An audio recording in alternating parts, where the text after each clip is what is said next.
Thank you, Jesus, for every person who's out here right now. Thank you, God, for them, for their lives. Thank you, Lord, for what you're doing right now. Lord, I pray you just fill my mouth. Fill my mouth. Yesterday I was driving. He said, change gears, switch gears. He's bringing to my mind yesterday. So I'm driving home from Philadelphia to Detroit, to Michigan. And it was, 8.5 hours, but I swear it took me like 12 because I stopped so much.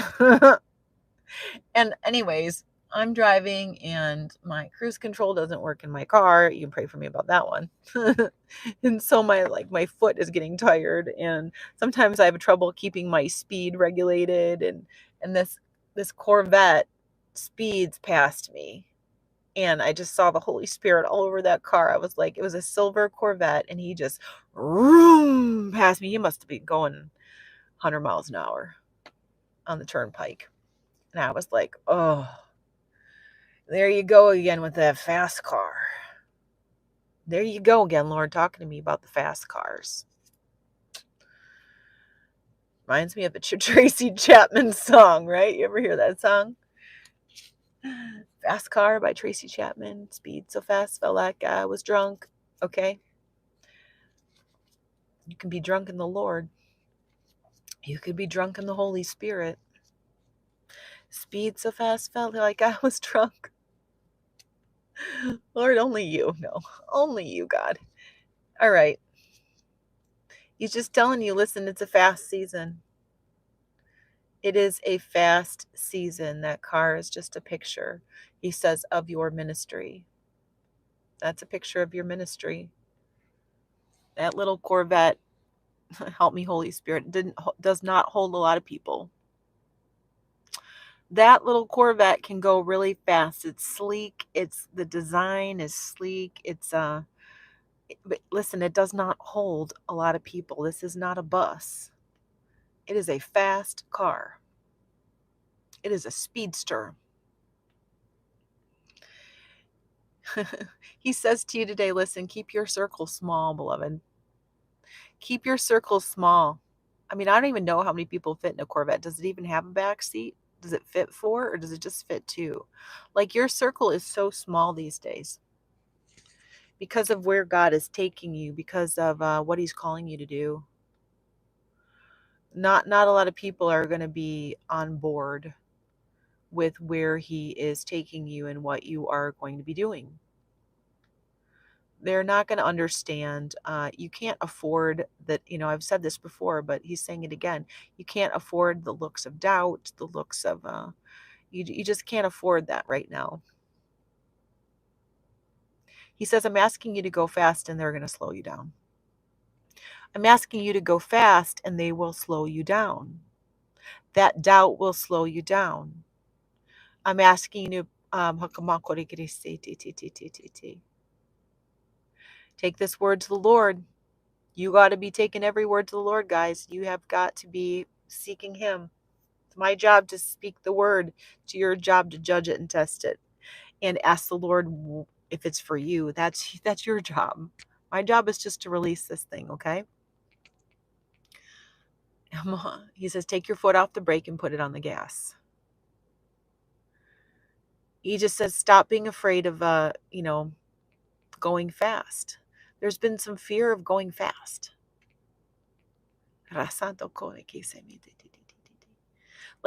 just feel like even in your natural life, you've been afraid to go fast in the past. Like you don't like the high speed. You don't like that kind of stuff. I don't know. There's been some fear in the natural about going fast, but,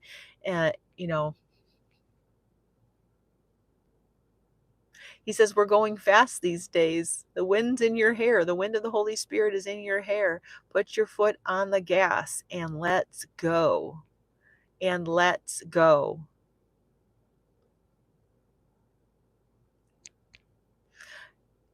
Yeah. I just feel like he's saying there's no one in the car with you but the Holy Spirit. There's no one in the car with you but the Holy Spirit. It's you and him. He says you push the gas and I'll steer the steering wheel. That was actually a joke in my family for years, my husband and I. He's like, "Yep, you push the pedals, you close your eyes, push the pedals, and I'll do the steering wheel." And that's what the Holy Spirit's saying to you today. Like, maybe don't close your eyes, but you can trust him. Your job is to push the pedal to the metal. Your job is to push the pedal to the metal and go. And go. Stop pumping the brakes. Stop pumping the brakes. He says, "You hear my voice. You hear my voice." There is grace in this season to go fast. He says we're off to the races. I just say what he's saying. He says no more proving grounds. This race car is no more proving grounds. I don't know a lot about racing, but I think the proving grounds, it's like that circular racetrack thing that they drive on. No more proving grounds. You don't have to prove yourself to anybody. You don't have to prove yourself to anyone. You don't have to, he says, you're approved by me. You're approved by me, the Lord. So we just need to go. He just says, you can trust me. We're taking this thing out onto the open road.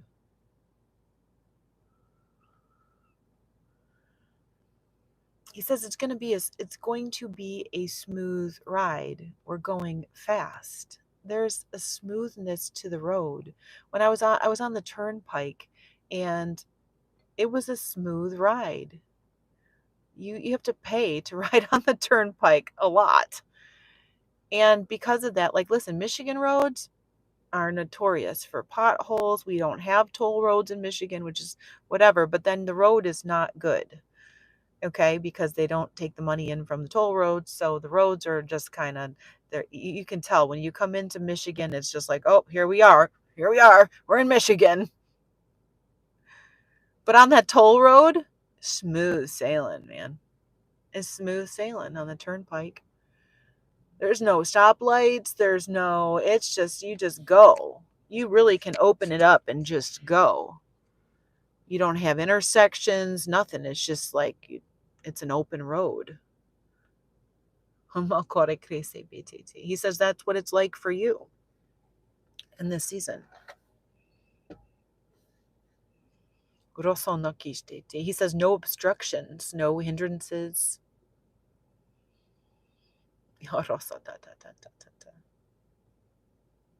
He says there's not a yield sign. He says the only yield sign is to me. He says, yield to me. Yield to me. You're not doing it wrong. Put the pedal to the metal. Catch the wind of my spirit. Know the times and the seasons. And he says it's a season to go.